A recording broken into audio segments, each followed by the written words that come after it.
राधी और किशन दो भाई थे। उनके माँ बाप बचपन में ही गुजर गए थे। दोनों भाइयों ने एक झोंपड़ा छोटा नागपुर जिले की एक पहाड़ी तराई में बना रखा था। दोनों गरीबी में जीवन व्यतीत कर रहे थे। किसी किसी दिन ही उन्हें दोनों जून का खाना मिल पाता। जंगलों से फल एवं लकड़ियां तोड़ते, उन्हें किसी हटिया में बेचते और अपना गुजारा करते। धीरे धीरे उनका वह काम भी छूट गया। उन्होंने भीख मांगना शुरू कर दिया। फसल की कटाई का मौसम आ गया। किसान खुश थे, मजदूर खुश थे।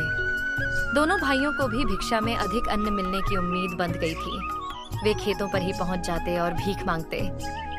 एक दिन वे भिक्षाटन से लौट रहे थे। रास्ते में पहाड़ी से निकलता पानी का बड़ा सोता था। उस सोते के किनारे के दलदल में उन्होंने एक गाय फंसी देखी। गाय बार बार निकलने की कोशिश करती, परंतु हर बार वह और अधिक फंसती जाती। गाय को इस हालत में देख उन्हें दया आ गई। दोनों भाइयों ने मिलकर बड़ी मुश्किल से गाय को दलदल से बाहर निकाला। उसके बाद राधो ने कहा, गाय को घर ले चलें, हमें दूध तो मिलेगा। उसका भाई राजी हो गया।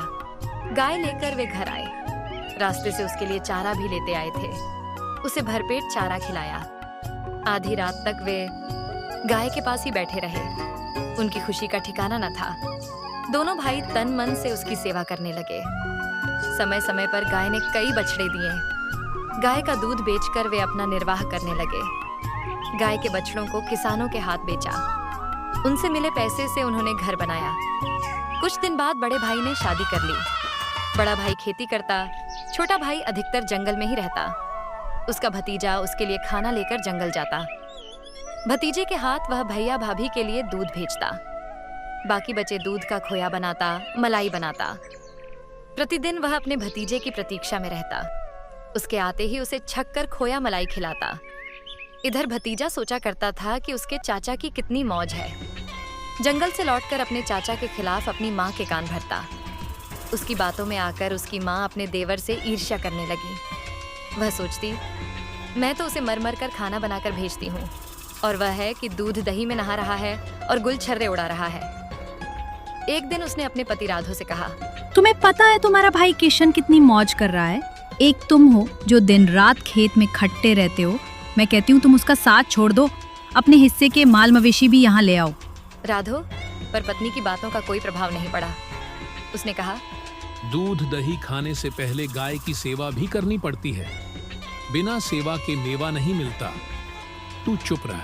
पत्नी तुनक्कर बोली, तुम भी कान खोलकर सुन लो, मैं तुम्हारे भाई को खाना नहीं भेजूंगी। पत्नी की बात सुन राघव आपे से बाहर हो गया।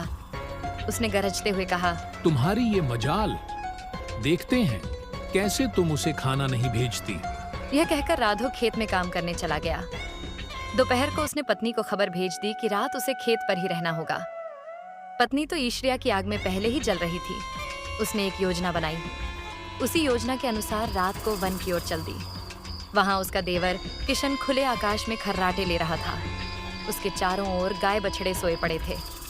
उसने आव देखा न ताव झट से देवर का सर काट डाला। दलदल वाली गाय बूढ़ी हो चली थी, लेकिन उसकी सेवा किशन जी जान लगाकर करता था। गाय भी किशन से बहुत लगाव रखती थी। किशन के कटे शव को देख उसकी आंखों से पानी झरझर निकलने लगा। मृत किशन की भाभी के जाते ही उसने अपने सींगों की मदद से किशन के कटकर अलग हुए सिर को उसके धड़ से सटा दिया। उसके शरीर पर अपना दूध अपनी पूंछ में लगा छिड़क दिया। दूध के छींटे पड़ते ही किशन उठ बैठा।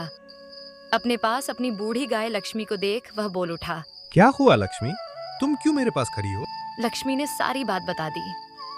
सारा वृत्तांत सुनकर किशन ने उस जगह रुकना ठीक नहीं समझा। अपने जानवरों के साथ वह जंगल के दूसरे भाग में चला गया और वहीं रहने लगा। नित्य वह गायों की देखरेख करता, उनका दूध बाजार बेच आता। उसके बाद भी उसके पास काफी दूध बच जाता था। वह प्रतिदिन एक पीपल के पेड़ की जड़ में बचा हुआ दूध डाल जाता। पीपल के पेड़ में सांपों का राजा रहा करता था।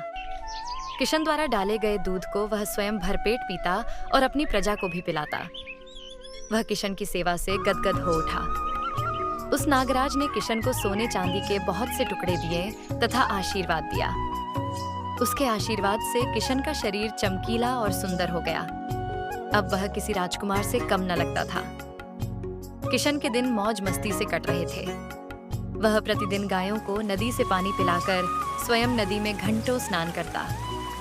हर रोज वह अपने घुंघराले सुंदर बालों की एक लट नदी में बहा देता। एक दिन नदी में स्नान करती राजकुमारी को उसके बालों की एक लट हाथ लग गई। वह बालों की सुंदरता पर मोहित हो गई। मन ही मन उसने सोचा, जिसके बालों की लट इतनी मनमोहक है, वह व्यक्ति स्वयं कितना सुंदर होगा। उसने प्रतिज्ञा की कि वह शादी करेगी तो उसी बाल वाले व्यक्ति से। घर लौटकर राजकुमारी ने अपनी माँ से सारा हाल कह सुनाया। उसके पिता ने उस व्यक्ति का पता लगाने के लिए ब्राह्मण भेजा। ब्राह्मण खोजते खोजते उस जगह पहुंच गया जहां किशन स्नान कर रहा था। किशन की सुंदरता पर वह खुद मुग्ध हो गया। किशन के पास जाकर उसने राजकुमारी की प्रतिज्ञा की बात उसे बताई। किशन ने जो कुछ सुना उस पर सहसा उसे विश्वास नहीं हुआ। किशन ब्राह्मण को अपने खेमे में ले गया और उसे खूब खोया मलाई खिलाई। वह सोच रहा था कि ब्राह्मण को क्या दान दक्षिणा दे। उसे नागराज द्वारा दिए गए सोने चांदी के टुकड़ों की याद आई। उसने ब्राह्मण को दक्षिणा में काफी सोना चांदी देकर विदा किया। ब्राह्मण के लौट आने तक उत्सुक राजकुमारी झरोखे पर ही खड़ी थी। ब्राह्मण ने आते ही उसे बताया, राजकुमारी जी, जिस व्यक्ति का आपने मन ही मन वर्ण किया है वह जंगलों में रहता है, लेकिन उसकी सुंदरता, उसके घुंघराले चमकीले बाल किसी भी राजकुमार के लिए ईर्ष्या की चीज है। मुझे तो लगता है हो न हो निश्चय ही वह कोई राजकुमार ही है।